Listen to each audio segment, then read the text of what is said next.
Assalamualaikum semua, bersama Ustazah Ada dalam edisi Storytelling Surah Al-Bayyinah. Baiklah, hari ini Ustazah akan menceritakan 3 ayat daripada Surah Al-Bayyinah.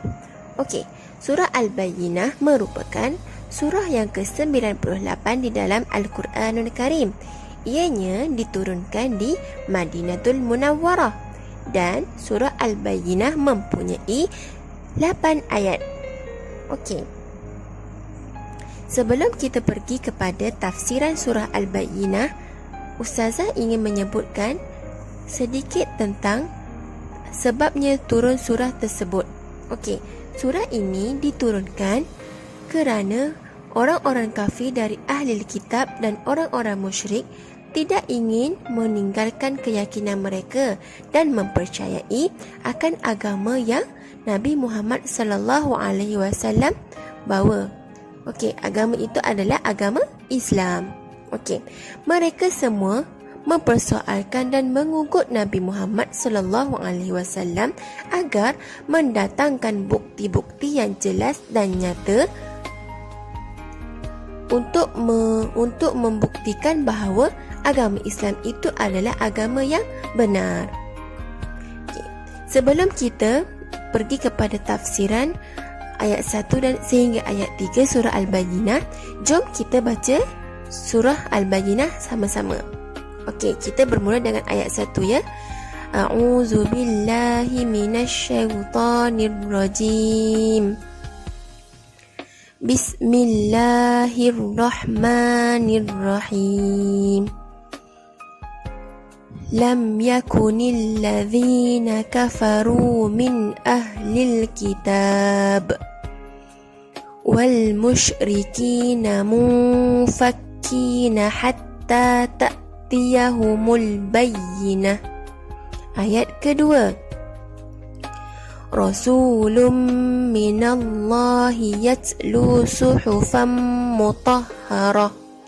Ayat ketiga, Fiha kutubun qayyimah. Sadaqallahul azim.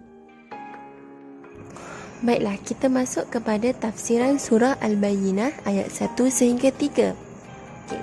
Ayat yang pertama menceritakan tentang orang-orang kafir dari golongan ahli kitab dan orang-orang musyrikin yang tidak mahu meninggalkan agama mereka dan kepercayaan mereka sehingga datanglah kepada mereka bukti yang nyata. Okey, dalam ayat ini Allah menyebutkan 2 golongan orang kafir. Orang kafir yang pertama adalah ahli kitab yang terdiri daripada Yahudi dan Nasrani. Mereka ini mempunyai kitab pegangan iaitu Taurat dan Injil. Okey, golongan yang kedua adalah orang-orang kafir musyrikin. Mereka ini tiada pegangan kitab.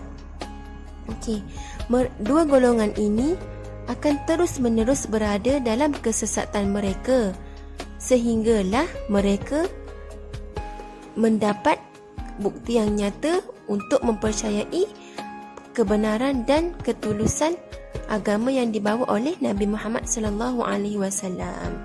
Okey, kita masuk kepada tafsiran ayat kedua. Ayat kedua, Allah menghuraikan tentang bukti yang nyata itu apa.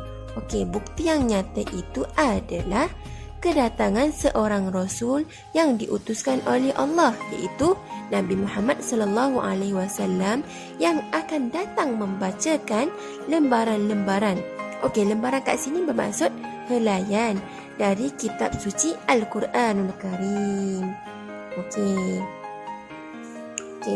Lagi masuk ke sini lagi, iaitu Nabi Muhammad sallallahu alaihi wasallam ini akan datang mengajak dan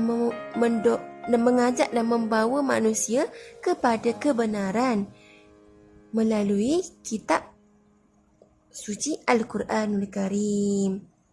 Okey, sebab itulah Allah menyebutkan lembaran-lembaran suci kerana kitab suci Al-Quranul Karim ini adalah kitab suci yang terjaga daripada didekati syaitan dan kejahatan.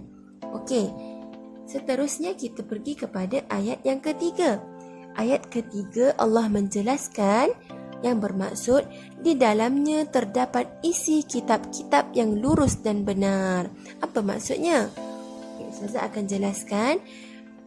Isi kitab-kitab yang lurus dan benar adalah berita jujur yang mempunyai perintah Allah Subhanahu wa taala yang adil untuk membawa dan menunjukkan pedoman kepada manusia agar mengikuti jalan yang lurus. Okey, jadi surah Al-Bayyinah ini diturunkan untuk memberi bukti yang nyata kebenaran agama Islam kepada golongan kafir yang tidak mempercayai agama yang dibawa oleh Nabi Muhammad sallallahu alaihi wasallam. Okey, baiklah. Itu sedikit saja perkongsian daripada ustazah kali ini. Semoga perkongsian ini dapat memberi kefahaman kepada anak-anak sekalian. Sampai berjumpa lagi. Assalamualaikum.